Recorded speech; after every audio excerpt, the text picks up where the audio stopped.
ಇನ್ನು ಕ್ಷಣ ಕ್ಷಣಕ್ಕೂ ಈ ಒಂದು ಹೋರಾಟದ ಕಿಚ್ಚು ದೇಶದ ಉದ್ದಗಲಕ್ಕೂ ವ್ಯಾಪಿಸ್ತಾ ಇದೆ. ಕೇಂದ್ರದ ವಿರುದ್ಧ ರಾಜ್ಯದಲ್ಲೂ ಕೂಡ ನೀಟ್ ಘಾಟು ಹೆಚ್ಚಾಗಿದೆ. ಹುಬ್ಬಳ್ಳಿಯ ಕಿಮ್ಸ್ ಗೇಟ್ ಮುಂದೆ ವಿದ್ಯಾರ್ಥಿಗಳು ಪ್ರತಿಭಟಿಸಿದ್ದಾರೆ. ಇನ್ನು ಯೂತ್ ಕಾಂಗ್ರೆಸ್ ಕಾರ್ಯಕರ್ತರು ವಿದ್ಯಾರ್ಥಿಗಳ ಪ್ರತಿಭಟನೆಗೆ ಸಾಥ್ ನೀಡಿದ್ದಾರೆ. ಈ ವೇಳೆ ಪ್ರಧಾನಿ ಮೋದಿ, ಕೇಂದ್ರ ಗೃಹ ಸಚಿವ ಅಮಿತ್ ಶಾ ಅವರ ಪ್ರತಿಕೃತಿಗೆ ಬೆಂಕಿ ಇಡೋಕೆ ವಿದ್ಯಾರ್ಥಿಗಳು ಯತ್ನಿಸಿದ್ದಾರೆ.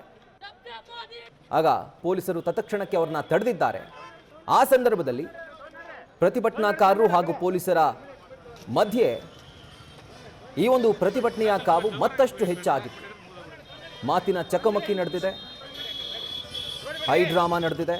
ಬ್ಯಾರಿಕೇಡ್ ನುಗ್ಗಿ ಒಳನುಗ್ಗೋದಕ್ಕೆ ಪ್ರತಿಭಟನಾಕಾರರು ಯತ್ನಿಸಿದ್ದಾರೆ.